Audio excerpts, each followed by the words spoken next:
Hello दोस्तों, स्वागत है आप सभी लोगों का फिर से मेरे इस यूट्यूब चैनल में। आज मैं आपके लिए फिर से एक महत्वपूर्ण जानकारी लेकर आ चुका हूं। दोस्तों, आज मैं आपको बताने वाला हूं छत्तीसगढ़ में जो है कि मिशन वात्सल्य योजना के तहत महिला एवं बाल विकास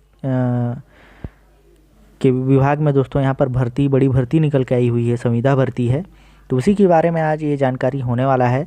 आपको मैं बता देना चाहता हूँ कि 400 पदों पर यहाँ पर जो है कि भर्ती होने वाली है। तो दोस्तों, अगर आप मेरे चैनल में यानी कि मेरे वीडियो में नए हैं तो देख सकते हैं यहाँ पर एसपी लेटेस्ट सीजी जॉब करके दिया हुआ है। इस चैनल को आपको दोस्तों सब्सक्राइब कर लेना है ताकि आपको आगे भी इसी तरह के अपडेट और नोटिफिकेशन इस चैनल के माध्यम से जो है कि मिलता रहे। चलिए देखेंगे दोस्तों क्या एलिजिबिलिटी क्राइटेरिया है, सैलरी क्या होने वाली है, कौन कौन से विभाग में पद रिक्त हैं, क्या सैलरी मिलेगी, क्या योग्यता है, कैसे आपको फॉर्म को आवेदन करना है, सभी आपको इस वीडियो के माध्यम से स्टेप बाय स्टेप जानकारी मिलने वाली है। तो वीडियो में लास्ट तक बने रहिएगा। हो सकता है थोड़ा सा वीडियो लॉन्ग हो, बट आपको संपूर्ण जानकारी के लिए जो है कि स्किप नहीं करना है वीडियो को, ताकि आपको सभी चीज़ों का जानकारी प्रॉपर रूप से मिल पाए। तो चलिए चलते हैं आगे। तो यहाँ पर देख सकते हैं कि जो विज्ञापन जो नोटिफिकेशन जारी हुई है उसको मैंने यहाँ पर ओपन करके रखा हुआ है, जिसमें आप देखेंगे कि छत्तीसगढ़ राज्य बाल संरक्षण समिति संचालनालय महिला एवं बाल विकास विभाग विकास छत्तीसगढ़ करके दिया हुआ है। इंदिरावती भवन ब्लॉक 1 द्वितीय तल नया रायपुर ऐसे करके आपको देखने को मिल जाता है। विज्ञापन की बात करेंगे यहाँ तो आप देखेंगे कि मिशन वात्सल्य योजना अंतर्गत गैर शासकीय संस्था द्वारा संचालित बाल देखरेख संस्थाओं के शासकीय संस्था के रूप में संचालन हेतु संविदा के विभिन्न पदों पर यहाँ पर भर्ती हेतु विज्ञापन जारी किया गया है। भारत शासन महिला एवं बाल विकास विभाग द्वारा संचालित मिशन वात्सल्य योजना केंद्रांश बोला है यहाँ पर देखेंगे आप, और राज्यांश केंद्रांश 60 और राज्यांश 40 के प्रावधानों एवं पदों की स्वीकृति राज्य शासन से प्राप्त स्वीकृति के अनुक्रम में बाल देखरेख संस्थाओं को शासकीय संस्थाओं के रूप में संचालन हेतु योजना के क्रियान्वयन के लिए गैर शासकीय संस्थाओं द्वारा संचालित बाल देखरेख संस्थाओं के मिशन बोला है संस्थाओं के विभिन्न संविदा पदों पर भर्ती के लिए पात्र आवेदकों से दिनांक 12/1/2026 तक आवेदन आमंत्रित हैं। उक्त पदों पर भर्ती के लिए आवेदन संबंधित जिले के जिला कार्यक्रम अधिकारी, जिला महिला एवं बाल विकास अधिकारी, कार्यालय महिला एवं बाल विकास विभाग को प्रेषित करना होगा।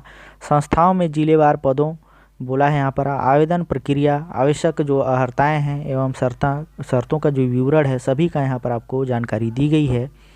पहला स्टेटमेंट में देखेंगे कि जो महिला एवं बाल विकास के लिए यहाँ पर बाल देखरेख संस्थाओं में रिक्त पदों का कुछ आपको यहाँ पर जानकारी दिया है, जिसमें आपको यहाँ पर जिले वाइज देखने को मिलेगा। सबसे पहले आप देखेंगे दुर्ग जिला है, खुला आश्रय गृह बालक क्षमता करके बताया है 25। पद का विवरण देखेंगे तो सामाजिक कार्यकर्ता होने वाला है। यहाँ पर ओबीसी के लिए एक पद रखा गया है। सैलरी की बात करेंगे यहाँ पर मासिक सैलरी 18,536 यहाँ पर आपको वेतन मिलेगा। जिला यहाँ पर देखेंगे राजनांदगांव, जो शासकीय बाल गृह बालिका क्षमता 50 बताया गया है। नीचे जब आएंगे तो पद की जो जानकारी है उसको अगर देखेंगे तो परामर्शदाता करके दिया हुआ है, जिसमें आपको एसटी के लिए एक पद देखने को मिल जाएगा। सैलरी की बात करेंगे तो 23,170 यहाँ पर आपको सैलरी मिलने वाली है पर मंथ। परिवीक्षा अधिकारी, बाल कल्याण अधिकारी, केस वर्कर करके यहाँ पर देखने को मिलता है। एसटी के लिए भी यहाँ पर एक पद रखा गया है। सैलरी की बात करेंगे तो सेम सैलरी होने वाली है। हाउस मदर की बात करेंगे तो यहाँ एसटी के लिए ही एक पद और एससी के लिए एक पद, यानी कि 2 पद का रिक्वायरमेंट यहाँ पर किया गया है। 14,564 रुपये यहाँ पर जो है कि आपका सैलरी होने वाला है पर मंथ। चौथा में देखेंगे पैरामेडिकल स्टाफ, एक महिला पद रखा गया है एसटी के लिए, है ना। 11,916 इसका जो है कि पर मंथ का सैलरी होने वाला है। स्टोर कीपर सह लेखापाल एक महिला है, मतलब कि महिलाओं के लिए ही रखा गया है एसटी कैटेगरी की। 18,536 रुपये इनका जो है कि मासिक यहाँ पर वेतन होगा दोस्तों। एजुकेटर के लिए बोला है, जो महिला कैंडिडेट ही रहेंगी एसटी कैटेगरी में एक ही 10,000 यहाँ पर सैलरी होने वाला है। पीटी अनुदेशक सहयोगिक योग शिक्षक एक महिला ही के लिए यहाँ पर कैटेगराइज्ड किया गया है। 10,000 इसमें भी आपका सैलरी देखने को मिलेगा। आर्ट एवं क्राफ्ट संगीत शिक्षक के लिए ये भी महिलाओं के लिए ही रिजर्व कोटा है, सैलरी सेम होने वाला है। रसोइया की बात करेंगे तो एक यहाँ पर महिलाओं के लिए ही है और यहाँ पर एससी एसटी के लिए 2 पद रखा गया है। 9,930 रुपये यहाँ पर मासिक सैलरी होगी। सहायक सह चौकीदार, यहाँ पर देखेंगे जो जनरल के लिए महिलाओं के लिए 2 रखा गया है, 7,944 रुपये यहाँ पर मासिक वेतन होने वाला है। हाउस कीपर की बात करेंगे तो यहाँ भी एसटी कैटेगरी के लिए महिलाओं के लिए है, और यहाँ पर 7,944 रुपये इनका भी सैलरी होगा। इस प्रकार से आप यहाँ पर अगर टोटल वैकेंसीज़ की योग की बात करेंगे यहाँ पर तो 10 आपको यहाँ पर देखने को मिल जाता है। टोटल यहाँ बात करेंगे तो यहाँ पर योग 14 करके आपको देखने को मिलेगा। नीचे आप आएंगे तो राजनांदगांव विशेषीकृत दत्तक ग्रहण करके आपको अभिकरण के लिए दिया है, जिसमें आपको बोला है पदनाम की बात करेंगे तो सामाजिक कार्यकर्ता सह प्रारंभिक बाल्य अवस्था एजुकेटर के लिए है। यूआर बोला है, एक पद रखा गया है इनके लिए, है ना। 18,536 रुपये इनका मासिक वेतन होने वाला है। जिला सरगुजा की बात करेंगे, शासकीय बाल गृह, क्षमता 50, 2 संस्था, 1 बालक 1 बालिका करके बताया है। यहाँ पर देखेंगे जो आपका यहाँ पर पद का विवरण है, तो यहाँ आप देखेंगे कि परामर्शदाता जो महिला कैंडिडेट हैं 1 रहेगा, और एसटी में 1 बोला है। 2 पद यहाँ पर रिक्वायरमेंट है, 23,170 रुपये सैलरी होने वाली है। परिवीक्षा अधिकारी, बाल कल्याण अधिकारी, केस वर्कर, एसटी के लिए 1 पद रहेगा, 1 महिला रहेगी, 1 पद महिलाओं के लिए ओबीसी कैटेगरी से। 2 पोस्ट यहाँ देखने को मिलेगा, सैलरी सेम होने वाला है।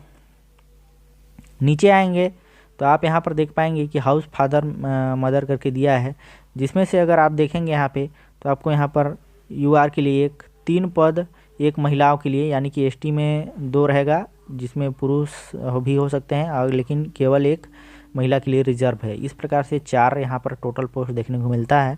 14,564 यहाँ पर आपका मासिक वेतन होगा। पैरामेडिकल स्टाफ के लिए भी बताया है कि 1 महिला ही है, और यहाँ पर एससी के लिए भी यहाँ पर 1 रखा गया है, जिसमें कैटेगराइज्ड मेल फीमेल करके यहाँ पर जेंडर को नहीं किया गया है, लेकिन 2 पोस्ट यहाँ रखा गया है। 11,916 रुपये इसका जो है कि मासिक वेतन है। स्टोर कीपर और सह लेखापाल, 1 महिला बोला है इसमें यूआरएल, और यहाँ भी कैटेगराइज नहीं किया गया है। 2 पोस्ट यहाँ भी देखने को मिलेगा। 18,536 रुपये इसका जो है कि सैलरी होने वाला है। एजुकेटर की बात करेंगे तो 1 यहाँ पर देखने को मिल जाएगा जनरल में, आपको एसटी में 2 पोस्ट यहाँ पर, और 10,000 इसका वेतन देखने को मिलता है। पीटी जो अनुदेशक सहयोगी शिक्षक हैं उनके लिए 1 महिला, 1 एसटी कैटेगरी से लिया जाएगा, और यहाँ पर 2 पोस्ट 10,000 सैलरी होगा। आर्ट एवं क्राफ्ट संगीत शिक्षक, जिसमें आप देखेंगे 1 महिला, और यहाँ पर एसटी के लिए यहाँ पर लिया गया है 2 यहाँ सैलरी आपका सेम। रसोईया की बात करेंगे जिसमें आपको जनरल में 1 महिला ही होंगी, और 2 यहाँ पर पोस्ट रखी गई है एसटी में, जिसमें से 1 पुरुष रहेगा, कंपलसरी है, यानी कि ये दोस्तों पुरुष 1 ही रहेगा, और महिला के लिए 1 कंपलसरी रखी गई है इसमें। सैलरी की बात करेंगे तो 9,930 रुपये यहाँ पर होने वाला है। सहायक सह चौकीदार 1 महिला, और यहाँ पर 2 रखा गया है, जिसमें से 1 पुरुष कैंडिडेट भी हो सकता है, बाकी 1 महिला यहाँ पर कंपलसरी है। ओबीसी के लिए यहाँ पर कोई कैटेगराइज्ड जेंडर नहीं रखा गया है। 4 पोस्ट में यहाँ पर रिक्वायरमेंट है, 7,944 यहाँ पर सैलरी होने वाला है। उसी प्रकार से हाउस कीपर का आप यहाँ पर देख लेंगे, और टोटल यहाँ पर 28 पद देखने को मिलता है इसमें आपको। जिला सरगुजा के लिए खुला आश्रय गृह बालिक क्षमता के लिए बोला है बालक 25 के लिए। सामाजिक कार्यकर्ता में दिया है जो है कि एसटी के लिए 18,536 रुपये इसका सैलरी होगा। जिला सरगुजा में ही बोला है विशेषीकृत दत्तक ग्रहण अभिकरण सामाजिक कार्यकर्ता सह प्रारंभिक बाल्य अवस्था एजुकेटर 1 करके बोला है, जिसमें आपको जनरल पोस्ट देखने को मिलता है, और सैलरी आपका स्टार्टिंग से ही देखते आ रहे हैं जो सामाजिक कार्यकर्ता हैं उनके लिए कि 18,536 रुपये यहाँ भी आपको देखने को मिलेगा। इस प्रकार से आप आ जाएंगे तो नीचे आपको बलरामपुर का देखने को मिल जाता है।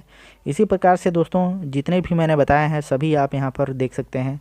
आपका पद का विवरण देखने को मिल जाएगा, किस कैटेगरी में कितना पोस्ट है सभी देखने को मिल जाएगा, किस कैटेगरी में कितना पोस्ट है, और साथ में कौन से डिपार्टमेंट में कितना सैलरी है, सभी चीज़ें आपको इधर देखने को मिलेगा। यहाँ आपको जिलेवार देखने को भी मिल जाएगा। इस प्रकार से आपको जिस भी ज़िले से आप बिलोंग करते हैं उस ज़िले से आपको यहाँ पर देख लेना है कि कौन कौन से ज़िले के लिए यहाँ पर भर्ती आई हुई है और कितना भर्ती यहाँ पर निकल के आया हुआ है। तो इस प्रकार से आपको देखना है, सभी में लगभग सेम भर्ती आई हुई है और सभी डिपार्टमेंट का लगभग सेम ही यहाँ पर विभाग होने वाला है। ज़्यादा इधर कहीं भी अलग से डिपार्टमेंट के लिए नहीं दिया गया है। बाकी जो नीचे का जो रिक्वायरमेंट है या जो भी जानकारी है वो उसको मैं आपको इस वीडियो के माध्यम से जो है कि प्रोवाइड करूंगा दोस्तों। चलिए चलते हैं हम लोग नीचे, जो जानकारी बेसिक होगा उसके बारे में चर्चा करेंगे। बाकी यहाँ पर जो भी चीज़ें हैं आप अपने से जो है कि सभी जिलों को देख लेंगे। यहाँ पर आपको बोल रहा है कि शैक्षणिक अर्हता पूछ रहा है कि जो भी आपका क्वालिफिकेशन रिक्वायरमेंट होना है उसके बारे में यहाँ पर आप देखेंगे कि परामर्शदाता जो है उनके लिए यहाँ पर बोला है कि जो अनिवार्य शैक्षणिक योग्यता है तो उसके लिए आपके पास क्या रिक्वायरमेंट होना चाहिए शैक्षणिक क्वालिफिकेशन यानी कि। तो यहाँ पर देखेंगे बोला है परामर्शदाता में कि आपको किसी भी मान्यता प्राप्त विश्वविद्यालय से समाज कार्य में, समाज शास्त्र में, मनोविज्ञान, जन स्वास्थ्य, काउंसलिंग में स्नातक एवं काउंसलिंग और संचार में पीजी डिप्लोमा होना चाहिए। ये फर्स्ट केस हो गया आपका। अनिवार्य कौशल बोला है कि कंप्यूटर में एमएस ऑफिस, कंप्यूटर वेब आधारित अन्य सॉफ्टवेयर में कार्य करने के में जो है कि आपका कैपेबिलिटी होना चाहिए। महिला एवं बाल विकास के क्षेत्र में सरकार एनजीओ के साथ कम से कम 1 वर्ष के यहाँ पर आपको एक्सपीरियंस होना चाहिए। एक अंग्रेजी और हिंदी भाषा का आपको यहाँ पर ज्ञान होना चाहिए। परिवीक्षा में देखेंगे कि जो बाल कल्याण अधिकारी या फिर केस वर्कर हैं उनके लिए बोला है आप किसी भी मान्यता प्राप्त विश्वविद्यालय से समाज शास्त्र, सामाजिक विज्ञान या फिर यहाँ पर बोला है विधि या स्नातक होना चाहिए। इसमें कंप्यूटर ये होना चाहिए आपका। महिला एवं बाल विकास के क्षेत्र में सरकार एनजीओ के मामले में 2 वर्ष का एक्सपीरियंस मांग दिया है। और यहाँ पर आपका हिंदी और जो है कि इंग्लिश का यहाँ पर ज्ञान होना चाहिए भाषा का। मदर हाउस यहाँ पर बोला है या फिर हाउस फादर का यहाँ पर दिया हुआ है, हाउस मदर या हाउस फादर। इसमें समाज शास्त्र, मनोविज्ञान, समाज विज्ञान यहाँ पर इस प्रकार से देखेंगे कि जो भी क्वालिफिकेशन है। कंप्यूटर का सेम है आपका। यहाँ पर 2 वर्ष का आपको कार्य अनुभव मांगा है, उसको देख लेंगे। भाषा यहाँ मैंडेटरी रख दिया हुआ है। नीचे आ जाएंगे पैरामेडिकल के बाद में, तो आपको एएनएम, एमपीडब्ल्यू अथवा शासन द्वारा निर्धारित संस्थान से उपयुक्त अवधि का नर्सिंग ट्रेनिंग का प्रमाण पत्र बोला है। शासकीय, अर्धशासकीय, निजी चिकित्सालय में पैरामेडिकल स्टाफ के रूप में 2 वर्ष का कार्य अनुभव होना चाहिए। स्टोर कीपर, सहलेखापाल बोला है। वाणिज्य अर्थशास्त्र अथवा समकक्ष विषय में स्नातक अथवा CWA इंटर करके यहाँ पर बोला है। कंप्यूटर आपका वही रहेगा। शासकीय चार्टर अकाउंटेंट फर्म में लेखा संधारण बोला है। न्यूनतम 3 वर्ष का यहाँ पर अनुभव यहाँ पर आपको मांगा गया है और भाषा आपका वही होने वाला है। पीटी अनुदेशक में आपका मान्यता प्राप्त 12वीं होना चाहिए। योग में डिग्री या डिप्लोमा और BPEd करके बोला है वो होना चाहिए। शासकीय मान्यता प्राप्त अशासकीय शिक्षण संस्थान में पीटी टीचर, योगा शिक्षक के रूप में काम करने का कम से कम 1 वर्ष का आपका जो है अनुभव होना चाहिए। इसमें रसोइया की बात करेंगे तो 8वीं पास रहेगा। शासकीय और शासकीय निजी प्रतिष्ठित संस्थान में कम से कम 3 वर्ष का रसोइया, इसमें भी एक्सपीरियंस मांगा गया है। सहायक सह चौकीदार 5वीं पास और यहाँ पर 2 वर्ष का आपको एक्सपीरियंस मांग दिया है। और शासकीय अर्धशासकीय से आपका जो है कि 4th श्रेणी में यहाँ पर होना चाहिए। हाउस कीपर 5वीं पास है ना, 2 वर्ष का इसमें अनुभव है, देख लेंगे। सामाजिक कार्यकर्ता में बोला है कि विश्वविद्यालय से आपका समाज कार्य, समाजशास्त्र, सामाजिक विज्ञान में स्नातक होना चाहिए। कंप्यूटर एजुकेशन होना चाहिए आपका। शासकीय अशासकीय संस्था में अधिमानतः महिला एवं कल्याण के क्षेत्र में यहाँ पर आपका 2 वर्ष का यहाँ पर कार्य जो है कि एक्सपीरियंस होना चाहिए, वर्क एक्सपीरियंस। उसके बाद जब नीचे आते हैं तो यहाँ पर देखेंगे कि समाज कार्यकर्ता सह प्रारंभिक बाल्य अवस्था एजुकेटर करके दिया है। किसी मान्यता प्राप्त विश्वविद्यालय से समाज कार्य, समाजशास्त्र, सामाजिक विज्ञान, गृह विज्ञान में स्नातक, अच्छा संचार कौशल और आपका जो है कि आपका शासकीय अशासकीय संस्था में 6 वर्ष कम से कम बच्चों के क्षेत्र में कार्य करने का जो है कि 2 वर्ष का अनुभव होना चाहिए। भाषा आपका यहाँ पर कंपलसरी है। एजुकेटर की बात करेंगे तो यहाँ पर किसी भी मान्यता प्राप्त विश्वविद्यालय से स्नातक में BEd होना चाहिए। 2 वर्ष का यहाँ पर आपका एक्सपीरियंस होना चाहिए। आर्ट ऑफ क्राफ्ट यहाँ पर बोला है जिसमें संगीत शिक्षक मान्यता प्राप्त होना चाहिए आपका, मान्यता 12वीं पास और 2 वर्ष के यहाँ भी आपको कार्य अनुभव मांगा गया है। शैक्षणिक यहाँ पर बात करेंगे तो बोल दिया है कि शैक्षणिक योग्यता मान्यता प्राप्त विश्वविद्यालय से होने पर ही मान्य किया जाएगा। निर्धारित शैक्षणिक अर्हता के दस्तावेज आवेदन पत्र जमा करने की अंतिम तिथि तक आवश्यक रूप से आवेदन के साथ संलग्न होना चाहिए अथवा आवेदन मान्य नहीं किया जाएगा। आयु सीमा की बात करेंगे तो सभी पदों हेतु अभ्यर्थी की 1 जनवरी से 2025 को 21 वर्ष से कम 35 वर्ष तक अधिक ना हो बोला है। इन पदों हेतु इसके अतिरिक्त राज्य शासन द्वारा समय समय पर जारी निर्देशों के अनुरूप आयु की छूट की पात्रता होगी, किंतु सभी छूटों को मिलाकर उनके लिए अधिकतम आयु जो सीमा है 45 वर्ष से अधिक नहीं होगा, ऐसे करके बताया गया है। बाकी आप देख लेंगे। इसमें बोला है आयु के प्रमाणन के लिए जन्म प्रमाण पत्र अथवा 10वीं की अंकसूची मान्य होगा आपके पास। रसोइया पद के लिए यहाँ पर आयु प्रमाणन के लिए जन्म प्रमाण पत्र अथवा 8वीं की अंकसूची भी आपको रखना होगा। आगे बोला है सहायक सह चौकीदार हाउसकीपर के पद हेतु आयु के प्रमाणन के लिए जन्म प्रमाण पत्र अथवा 5वीं की अंक सूची यहाँ पर कंपलसरी है। निवास की बात करेंगे तो अथवा बोला है कि जो अभ्यर्थी हैं उनको छत्तीसगढ़ का स्थानीय निवासी होना चाहिए, जिसके लिए यहाँ पर समक्ष बोल रहा हूँ दोस्तों, सक्षम जो यहाँ पर प्राधिकारी है द्वारा है उनके द्वारा यहाँ पर निवास प्रमाण पत्र ही मान्य होगा बोला है। पदों की आरक्षण बोला है कि संविदा नियुक्ति है यहाँ पर छत्तीसगढ़ में। जो लोक सेवा अनुसूचित जातियों, अनुसूचित जनजातियों और अन्य पिछड़ा वर्गों के लिए आरक्षण अधिनियम 1994 एवं उनके अधीन जारी नियम निर्देश लागू होंगे। आरक्षित वर्ग हेतु सक्षम प्राधिकारी द्वारा जारी स्थायी जाति प्रमाण पत्र संलग्न करना अनिवार्य होगा। बाल देखरेख संस्था अथवा मिशन वात्सल्य के कर्मचारी के रूप में कार्यरत के दौरान कदाचार और वित्तीय अनियमितता सिद्ध होने के कार्य से पृथक किए गए कर्मचारी अपात्र होंगे। इस प्रकार से आप देख लेंगे। नीचे जब आएंगे तो यहाँ पर आपको कार्य अनुभव से संबंधित कुछ दिशा निर्देश दिया है, तो अगर आप चाहें तो इसको भी थोड़ा सा देख सकते हैं, जिसमें बोला है कि अभ्यर्थी को संबंधित संस्था की नियोक्ता द्वारा जारी पूर्णकालिक अनुभव प्रमाण पत्र मान्य होगा। किसी भी प्रकार का स्वैच्छिक सेवा प्रमाण पत्र अनुभव के रूप में मान्य नहीं किया जाएगा। इस प्रकार से इन सभी चीज़ों का आप एक बार देख लेंगे। नीचे आएंगे तो यहाँ पर अंकीय प्रणाली और आपको नियुक्ति प्राधिकारी देखने को मिलेगा, जिसमें देखेंगे कि जिला स्तरीय पदों के लिए जिला कलेक्टर, पदेन अध्यक्ष जिला बाल कल्याण एवं संरक्षण समिति नियुक्तिकर्ता प्राधिकारी होंगे। यहाँ पे अंकीय प्रणाली की बात करेंगे तो निर्धारित मापदंडों के आधार पर प्राप्त आवेदनों के आधार पर अभ्यर्थियों का प्रविष्टि सूची अंकीय प्रणाली के आधार पर तैयार किया जाएगा। मूल्यांकन हेतु अंकों की गणना निम्नानुसार होगी, जिसमें आपको बोला है कि अनिवार्य न्यूनतम शैक्षणिक योग्यता में प्राप्तांक के प्रतिशत पर 60% अंक दिए जाएंगे ऐसे करके। उसके बाद बोला है कि निर्धारित न्यूनतम अनुभव पर कोई अंक दे नहीं होगा, किंतु निर्धारित न्यूनतम अनुभव अवधि के पश्चात प्रत्येक वर्ष के अनुभव पर 2 अंक दिए जाएंगे, जो अधिकतम 10 अंक तक होगा ऐसे करके। इन बोला है कि 63 बाल देखरेख संस्थाओं में पूर्व से कार्यरत कर्मचारी तथा कार्य अनुभव रखने वाले आवेदक को बोनस अंक के रूप में प्रति वर्ष के लिए 2 अंक दिए जाएंगे, जो अधिकतम 10 अंक तक होगा। यहाँ भी आपको बोला है। इस प्रकार से देखेंगे कि जो व्यक्तिगत यहाँ पर साक्षात्कार इंटरव्यू होगा उसमें 20 अंक का निर्धारित रहेगा। इस प्रकार से बता दिया है। आगे आएंगे तो यहाँ पर बोला है कि नियुक्ति की जो है कि आपका यहाँ एक बार यहाँ देख लीजिए, थोड़ा सा इसको भी देख ही लेते हैं। उपरोक्तानुसार अंकीय प्रणाली के आधार पर क्रमांक 12 के उप कणिकाओं अनुसार प्राप्त कुल अंकों के आधार पर प्रविष्टि सूची तैयार की जाएगी। चयन की बात करेंगे तो सूची में प्रत्येक पद के लिए 1:5 यहाँ पर बोला है अनुपात में व्यक्तिगत साक्षात्कार हेतु आवेदकों को आमंत्रित किया जाएगा। चयन समिति द्वारा उपरोक्तानुसार प्राप्त अंकों के आधार पर समग्र प्रविष्टि सूची एवं समग्रवार प्रविष्टि सूची तैयार की जाएगी। प्रविष्टि सूची में अपने प्रवर्ग में अधिकतम अंक प्राप्त करने वाले अभ्यर्थियों का नियुक्ति आदेश नियुक्ति अधिकारी द्वारा जारी किया जाएगा। प्रत्येक पद के लिए 25% अथवा 3 जो भी अधिक हो अभ्यर्थियों को प्रतीक्षा सूची में रखा जाएगा। चयन सूची एवं प्रतीक्षा सूची की वैधता चयन सूची प्रकाशन तिथि से 1 वर्ष तक रहेगी। इस प्रकार से यहाँ पर आपको जानकारी दे दी गई है। नियुक्ति की जो अवधि होने वाली है इसके बारे में देख लेंगे कि इन समस्त पदों पर प्रथम बार में अधिकतम 3 वर्ष या भारत शासन द्वारा योजना संचालन की अवधि जो भी पहले हो की अवधि के नियुक्त किया जाएगा। बाल देखरेख संस्थाओं में कार्य की बोला है कि आवश्यकता होने पर वार्षिक कार्य मूल्यांकन एवं नियंत्रणकर्ता अधिकारी की अनुशंसा के आधार पर जो उपयोगिता है आकलन के एक बार में संविदा सेवा अवधि अधिकतम 3 वर्ष के लिए यहाँ पर जिला स्तर पर जिला कलेक्टर, पदेन अध्यक्ष जिला बाल कल्याण एवं संरक्षण समिति द्वारा संविदा अवधि वृद्धि करने का निर्णय लिया जा सकेगा।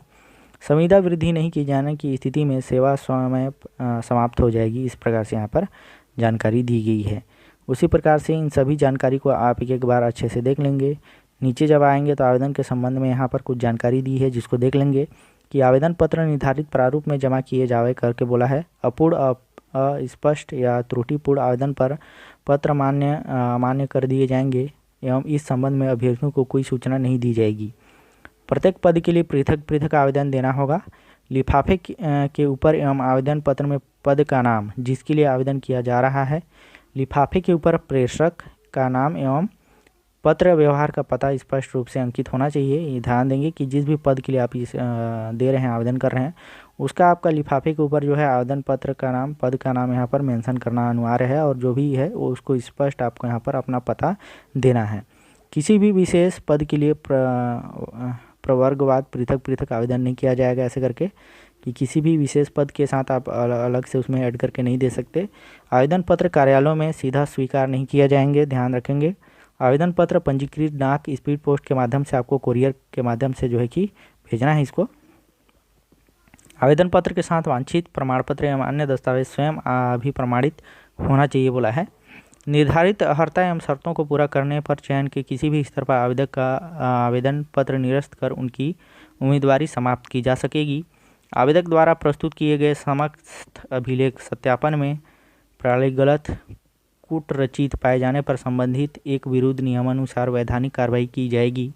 मूल आवेदन जमा करने के पश्चात अथवा दावा आपत्ति के समय नवीन अभिलेख दस्तावेज स्वीकार नहीं किए जाएंगे। इस प्रकार से यहाँ पर आपको जानकारी दे दी गई है। चयन संबंधी विवाद की दशा में नियुक्ता का निर्णय अंतिम होगा। विज्ञापन की विस्तृत जानकारी महिला एवं बाल विकास विभाग के सूचना पटल पर एवं वेबसाइट www यहाँ पर बोला है cgwcd.gov.in पर आपको यहाँ पर विजिट करना है। आवेदक द्वारा आवेदन पत्र में सही पता, ईमेल आईडी और मोबाइल नंबर की उल्लेख करना ताकि चयनित अभ्यर्थियों की सूचना दी जा सके। इस प्रकार से आपको यहाँ पर जानकारी दी गई है। नीचे आएंगे तो आपको यहाँ पर जो फॉर्मेट है वो आपको देखने को मिलेगा और इस फॉर्मेट में देख सकते हैं कि आपको यहाँ पर अपना जो भी फ़ोटो है लेटेस्ट उसको आपको लगाना है और जो है कि हस्ताक्षर आधा भाग फ़ोटो में होना चाहिए आपका। यहाँ पर फ़ोटो चिपकाएंगे, यहाँ मान लीजिए फ़ोटो लिखे हैं चिपकाए हैं तो यहाँ पर साइन आपको इस प्रकार से उसके फ़ोटो में ऐसे आपको इंक्लाइंड यहाँ मान लीजिए फ़ोटो यहाँ दिए हैं, आपको तिरछा ऐसे फ़ोटो में आधा रहना चाहिए, आपको सिग्नेचर करना है। जिला कार्यक्रम अधिकारी महिला एवं बाल विकास विभाग, यहाँ पर आपको जिस जिला के लिए भर रहे हैं उस जिला का नाम लिख देना है। आवेदित पद का नाम कि किस पद के लिए आप यहाँ पर भर रहे हैं उसको लिखना है। आवेदक का नाम, जो भी आवेदक हैं वो अपना नाम यहाँ पर हिंदी में देंगे। फिर उसी जो आवेदक है अपना नाम कैपिटल लेटर में यहाँ पर यानी कि बड़ा अक्षर में यहाँ पर आपको अपना नाम को यहाँ पर लिखना है ना, इंग्लिश में। उसके बाद यहाँ पर जो पिता हैं या पति का नाम दे रहे हैं वो अपना नाम यहाँ पर लिखेंगे। उसके बाद ही स्थायी पता जो है आपका उस पत्र व्यवहार में है ना, उसको आपको देना है। पत्र व्यवहार का पता यहाँ पर देना है आपको कि कहाँ देना है। बोल रहा है दूरभाष नंबर, आपका मोबाइल नंबर, ईमेल आईडी है तो वो देंगे। जन्म तिथि अंकों में पहले देना है, उसके बाद आपको यहाँ पर शब्दों में लिखना है। दिनांक 1/1/25 के अकॉर्डिंग आपका आयु कितना वर्ष, कितना साल, कितना महीना हो गया वो आपको बताना है। लिंग पुरुष, आपको जेंडर यहाँ पर आपको बता देना है, महिला है या पुरुष। कैटेगरी, जाति, अनुसूचित जाति, जनजाति, अन्य पिछड़ा वर्ग, किस जाति से बिलोंग करते हैं उसको बताना है। वर्ग क्या है वो दे देंगे। क्या आवेदक अशासकीय अर्थशासकीय संस्था में सेवारत हैं, यदि हैं तो यस या नो कर देंगे यहाँ। विवाहित अविवाहित बता देना है, यदि आप विवाहित हैं तो विवाह की तिथि पूछा है उसको बताना है, यदि बच्चे हैं तो बच्चों की संख्या आपको यहाँ पर बताना है। फिर आगे बोला है कि शैक्षणिक योग्यता की जन्म तिथि एवं समस्त शैक्षणिक प्रमाण पत्रों की सत्यापित प्रति संलग्न करना है। उत्तीर्ण परीक्षा की आप कौन सा वर्ष यानी कि कौन सा परीक्षा उत्तीर्ण किए हैं, यानी कि 10th 12th या फिर जो भी ग्रेजुएशन किए होंगे आप तो उसको आपको इसमें देना है, इसमें है ना। उत्तीर्ण वर्ष, मान लीजिए यहाँ पर 10th दिए हैं तो 10th को कब आपने पास किया है उसको भरना है। 10th को कौन से विश्वविद्यालय यानी कि दोस्तों कौन से आप बोर्ड से इसको पास किए हैं उसको देना है। कितने पूर्णांक का था, उसमें कितना आप प्राप्त किया और कितना प्रतिशत आया उसको बताना है। और श्रेणी यहाँ फर्स्ट सेकंड आपको बता देना है। उसी प्रकार से सभी को आपको यहाँ पर ब्रैकेट को अच्छे से फॉर्म को फिल कर लेना है। फिल करने के बाद जब नीचे आएंगे तो यहाँ पर आपको अन्य योग्यता का विवरण दिया है कि अगर आपके पास कोई अन्य योग्यता है तो उसको बताना है। अनुभव प्रमाण पत्र आपको संलग्न करना है अगर आपके पास एक्सपीरियंस है। और यहाँ पर जो भी रिक्वायरमेंट हो रही है, मैंने देखा कि जो भी है पद जिस फील्ड का भी है सभी में एक्सपीरियंस लिया जा रहा है, तो आपको एक्सपीरियंस तो भरना ही होगा, भले 2 वर्ष का हो 3 वर्ष का होगा जितना भी हो। तो यहाँ पर बोल रहा है संस्था का नाम कि किस संस्था में आपने काम किया है उस संस्था का नाम आपको देना है। पद नाम, वहाँ जब काम कर रहे थे तो आपका पद क्या था वो बताना है। अनुभव का विवरण बोल रहा है कि जब उस कार्य को आप किए थे तो कब से कब तक किए हैं, कब स्टार्ट किए थे और कब उस तक किए हैं उसको बताना है। क्या सैलरी रही है वहाँ पे आपका वो बता देना है। पद छोड़ने का कारण कि आप उस पद को क्यों छोड़ रहे हैं और फिर छोड़े हैं उसको आपको यहाँ पर बताना है। उसके बाद जब नीचे आएंगे तो यहाँ पर आपको बोल रहा है कि 16 नंबर में कि अनिवार्य संलग्न की सूची, कि जो भी डॉक्यूमेंट है उस यहाँ पर कंपलसरी है, इतना आपको देना ही है। जिसमें आप देखेंगे कि छत्तीसगढ़ का मूल निवासी होने संबंधी यहाँ पर समक्ष यानी कि आपका निवास प्रमाण पत्र आपका देना जरूरी है। जन्म तिथि हेतु 10वीं की अंक सूची मार्कशीट या फिर जन्म प्रमाण पत्र बना है तो वो आपको लगाना है। आरक्षित वर्ग समक्ष सक्षम प्राधिकारी यानी कि जाति प्रमाण पत्र होना चाहिए। 12वीं की अंक सूची होना चाहिए। स्नातक यानी कि ग्रेजुएशन की अंक सूची होना चाहिए। स्नातकोत्तर यानी कि आपका जो है कि पोस्ट ग्रेजुएशन का यहाँ पर होना चाहिए। उसके बाद व्यावसायिक पाठ्यक्रम का प्रमाण पत्र यहाँ पर होना चाहिए। विज्ञापन यहाँ पर बोला है अनुसार निर्धारित अवधि का अनुभव यहाँ पर होना चाहिए आपके पास। नीचे आएंगे तो अन्य संलग्नों का विवरण बोला है जिसमें आपको देना है। आवेदक का नाम हस्ताक्षर बोला है, तो आवेदक यहाँ पहले अपना नाम लिखेंगे, जो भी नाम यहाँ पर है। मान लीजिए राजू है इसका नाम, तो राजू यहाँ अपना नाम नीचे लिखेगा राजू, है ना। उसके बाद यहाँ पर राजू अपना सिग्नेचर करेगा इस टाइप से। उसके बाद एक घोषणा पत्र है। इस घोषणा पत्र में भी जो आवेदक हैं उनको अपना जो है साइन यहाँ पर कर देना है। करने के बाद यहाँ पर जो स्थान है और दिनांक है उसको आपको मेंशन करके देना है दोस्तों। तो इस प्रकार से दोस्तों इसको फिलअप करना है। उम्मीद करता हूँ कि जो भी जानकारी है, जो भी चीज़ें हैं, सभी चीज़ें आपको यहाँ इस वीडियो के माध्यम से समझ में आ गई होगी। और दोस्तों अगर मेरे चैनल में नए हैं तो प्लीज़ चैनल को सब्सक्राइब कर लीजिएगा, ताकि आपको आगे भी इसी तरह के अपडेट और नोटिफिकेशन इस चैनल के माध्यम से मिलता रहे।